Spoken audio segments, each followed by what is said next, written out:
এই মেয়ে, ভালো মতো গাড়ি চালাতে পারেন না? চোখ কি হাতে না গাড়ি চালান নাকি মিয়া?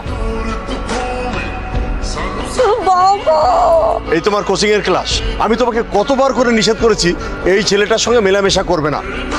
এই তোমার মেয়েকে দেখে রাখতে পারো না? কি করেছো? কি হয়েছে মা? কি করেছিস? মা শাকিলের এই ওই নাম তুই আর আমার সামনে মুখে নিস। তারপরেও যদি মুখে নিস না তাহলে কিন্তু আমি তোর পড়াশোনা এমনকি বাড়ির বাইরে যাওয়া পর্যন্ত বন্ধ করে দেবো। আমি কতক্ষণ ধরে পার্কের উত্তর সাইডে দাঁড়িয়ে আছি।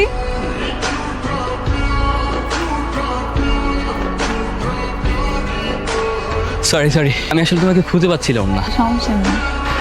ওদিকে কি বারবার ওদিকে তাকাচ্ছ কেন? বাসায় সবাই সবকিছু জানে, কেউ যদি দেখে ফেলে এই জন্য তাকাচ্ছিলাম আর কি। হ্যালো, কোথায় তুমি? না আজকে তো দেখা হবে না। কেন? আচ্ছা আমি রাখি। কিরে, আমি তোর সাথে কথা বলতেছি, তুই ওদিকে কি দেখছিস? তুই কি মেয়েটাকে চিনিস? না, কেন, কি হয়েছে? অনেকক্ষণ যাবত দেখছি আমার দিকে তাকিয়ে আছে, মনে হয় আমাকে ফলো করছে। কিরে কাজল, তুই এখানে কি করছিস? ওই দেখ, ওই যে ছেলেটা দেখতে পাচ্ছিস? ছেলেটা কি জোস না? শাকিলের সাথে কোনো ঝামেলা হচ্ছে নাকি তোর? আরে না, এত সুন্দর একটা ছেলে দেখার পরে শাকিলের কথা মনে থাকে তুই বল? আমি গিয়ে বলবো নাকি যে আমার বান্ধবী আপনি প্রেমে পড়ে গেছে? সময় হলে আমিই বলবো। মনে হয় তুমি আমাকে কিছু বলতে চাও। তুমি কি আমাকে পছন্দ করো? আমি আপনাকে পছন্দ করি, আর শুধুমাত্র আপনার জন্য এখানে এসে প্রত্যেকদিন দাঁড়িয়ে থাকি। এভাবে স্ট্রেট ফরওয়ার্ড যারা কথা বলে তাদেরকে আমার পছন্দ। আচ্ছা তোমার ফোনটা দাও, এটা আমার নাম্বার, রাতে কল দিও, কথা হবে। জানিস ওই ছেলেটা তো রাজি হয়ে গেছে। কোন ছেলে? শান্ত।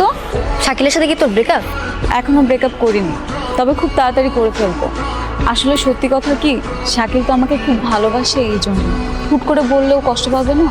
সরি আপনাকে লেট করিয়ে ফেললাম। কখন এসেছেন আপনি? এই তো কিছুক্ষণ আগে। চলো তোমাকে নিয়ে আজকে ঘুরতে যাবো। আচ্ছা কাজল, তোমার কি হয়েছে বলো তো? তুমি তো এরকম ছিলে না আগে। এসব কি বলতেছো তুমি? আমার বাসায় মেহমান আসছিল, এই জন্য আমি ফোনের কাছে ছিলাম না। কালকে দেখা করার সময় হবে? দেখি যদি সুযোগ পাই তাহলে চেষ্টা করি। আমার একটা ফোন এসেছে, একটা মিনিট। হ্যাঁ হ্যাঁ, কোথায় তুমি? এখনো যে আসছো না? তুমি কি চলে এসেছো? হ্যাঁ আমি তো চলে এসেছি। তুমি দাঁড়াও, আমি এখনই আসছি। শোনো, আমার না লেট হয়ে যাচ্ছে, আমাকে এখনই যেতে হবে। কে কল দিছিল? বাসা থেকে কল দিয়েছিল। আরে শাকিল ভাইয়া, এই মামা দাঁড়ান দাঁড়ান দাঁড়ান। আচ্ছা কাজলের কি হয়েছে বলো তো? একটা কথা বলবো ভাইয়া, আপনি কাজলকে ভুলে যান। ওর সাথে আপনারা স্বাভাবিক সম্পর্ক হবে না। কেন? কারণ কালকে আপনি ওকে যার সাথে বাইকে ঘুরতে দেখেছেন, ওই ছেলের সাথেই ও নতুন সম্পর্কে জড়িয়েছে। কাজল আমাকে অনেক ভালোবাসে, আমার কাজল আমাকে ঠকাইতে পারে? বিশ্বাস করুন আর নাই করুন, আমার কিছু করার নেই।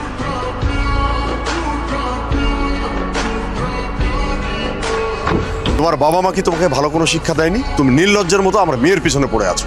আর যাবো না। গতকাল আমার মেয়েকে নিয়ে সারাদিন কোথায় গিয়েছি? আমি? তুমি নয়তো কে?